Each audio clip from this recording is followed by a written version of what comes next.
I think we're recording. It's Michelle Klippert and Staley. Hi, we're here at the real estate store, and this is Real Talk for Real Estate. Sure is. Annie and I have talked so much about bathrooms that we're almost like potty talk all the time. That's a good way to put it. I guess that's a nice way to put it. But the point is that we've been talking about redecorating and remodeling bathrooms. Because it's one of the main things, like people want to create a new bathroom, new kitchen, but bathrooms are a big deal now. They are. And they're one of the biggest places to get value back out of your house is the kitchen or the bathroom being updated. So. And we're just kind of focusing a little bit on the master area. I know not everybody has a master bathroom, but if you're putting money into it, we were just trying to make some sense about Hal's had some statistics out for people and how they redo the bathrooms and what the trends are. Right. Yeah, it's kind of balancing trends with what's actually functional and, you know. And I think that's the biggest problem and the biggest thing that goes on is that not everybody balances those trends with what's functional. Yeah. Because so often we want to be so trendy that we end up, and you and I were having that very same conversation a minute ago about lighting. You know, there are some really pretty lights out there, and they're hanging down and pendant lights and chandeliers, and it's so wonderful. But you can't see. No. The women come out looking like Cruella de Vil. Did I have enough lighting today? I don't think I did. I don't think I did either. Yeah. But it's really true. I mean, there's so much we get caught up in our redos and our remodels that we don't think about what really makes sense. Function versus price and, you know. And it's such a big deal. So one of the things, the worst things that I get with people who complain about their housing, whether it's the bathroom or the kitchen, is it's underlit. Right. It's when it's underlit that we have a real problem. Yeah. And so one of the biggest things, they were doing these,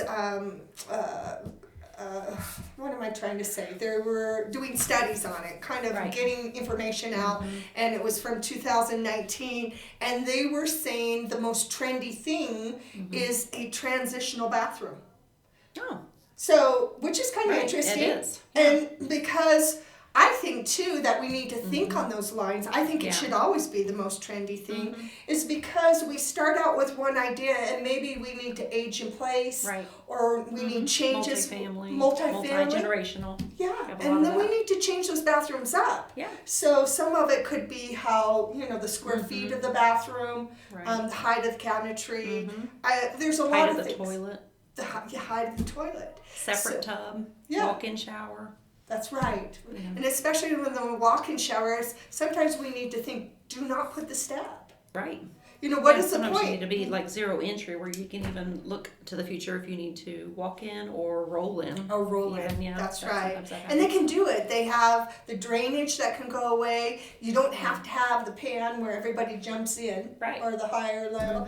And that goes for bathrooms too. It was really a big deal for a while that we would put our tubs and then do a big pedestal. Yeah. I mean, big tile surround.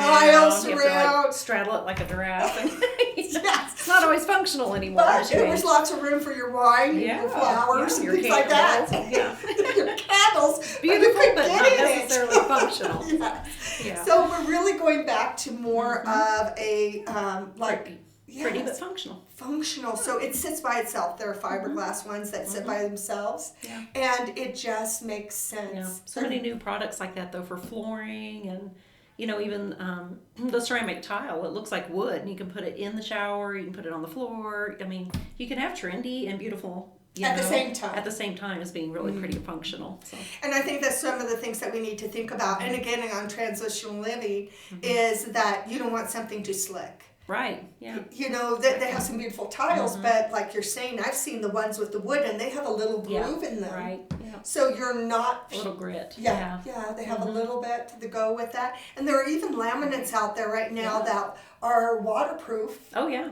Scratch proof. And Scratch proof, waterproof. 50-year, 100-year warranty. I mean, it's crazy. It's not like the old days where you only had a couple of options that went with it. Right. We had talked about from the flooring to the cabinetry.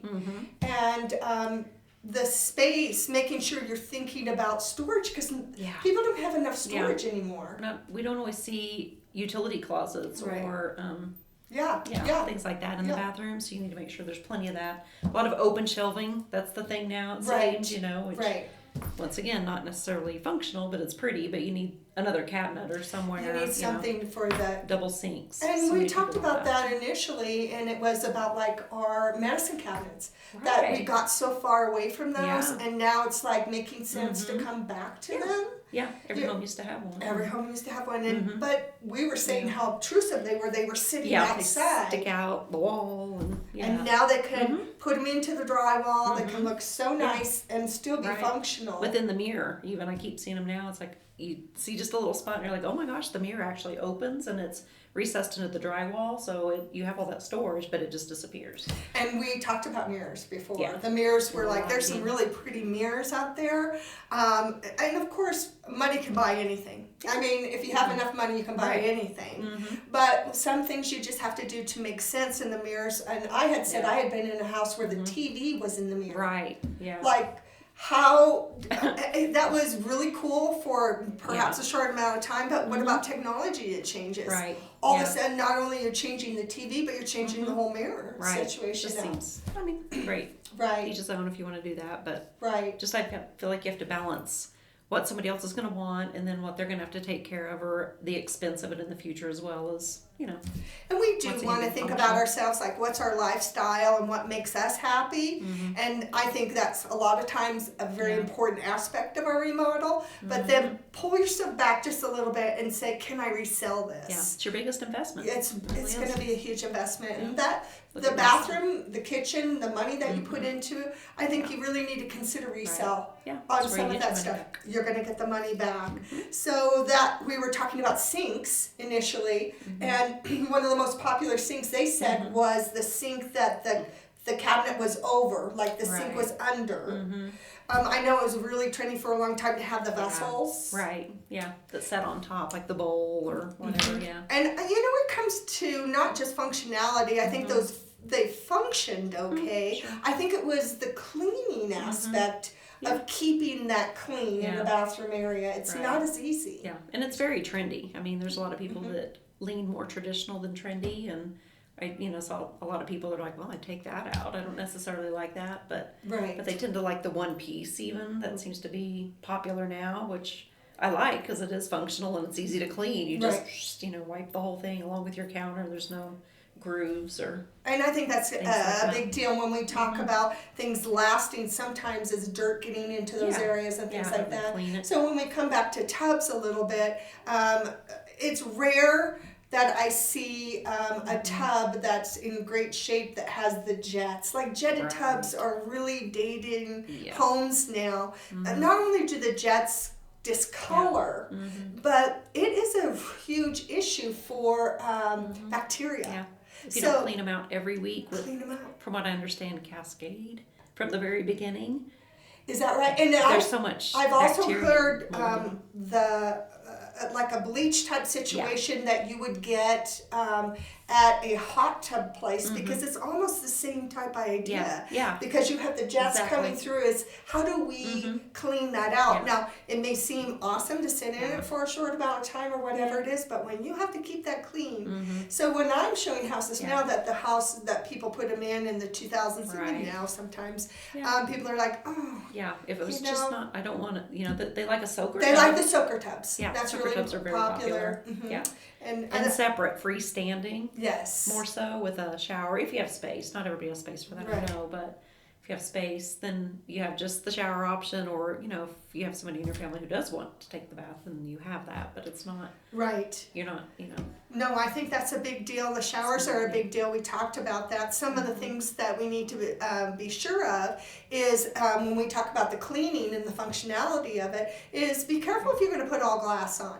If you have all glass anywhere around us, whether you have hard water, it's not like we have water softeners around us. it can really, it can destroy the glass, and it's just a lot of upkeep. Exactly. Yeah, so one at a time. What is it? And I know people are looking for more light. It's a very important thing. And we were talking about the trends, and we had thought that they had put as farmhouse as one of the smaller ones, and we thought that was interesting because that's one of the most desired kind of decorative ideas. But it's more decorative. But I think you're right. It's more decorative and not just putting it within the structure of the property itself. Exactly. So there's so many things that we can talk about from the tub, cabinetry, flooring, but we just want to give you some ideas out there, just some things to think about when you do remodel. We are at your disposal. Any agent here at the real estate store, call us. We have a huge upfront information center, and we have all kinds of resources for people who do tile, who do flooring, who change out showers and things like that. And I think we are here to service you, and it's kind of a fun thing. Call us and get opinions, get all kinds of opinions. We're out there every day seeing houses from, really a low range clear up to the high. I mean, we see all kinds of trends, all kinds of redos, all kinds of, tradition, and we've been in it long enough too. We see the cycles of what comes around and what's timeless and what you get your money out of. Yeah. So. And getting your money out of is the deal of it. Sure. So Annie and I want to thank you for being a part of Real Talk for Real Estate and being here for our bathroom talk once again. We had done this before, but it didn't air, so we're starting over today. But we are here. We're glad you're a part of Real Talk for Real Estate. We do have on Fridays our virtual open houses, so we have some really cool houses coming up, so we hope you tune into that. But with that, we just say thank you, and we're here in Montrose at the real estate store. Have a good day. Thank you.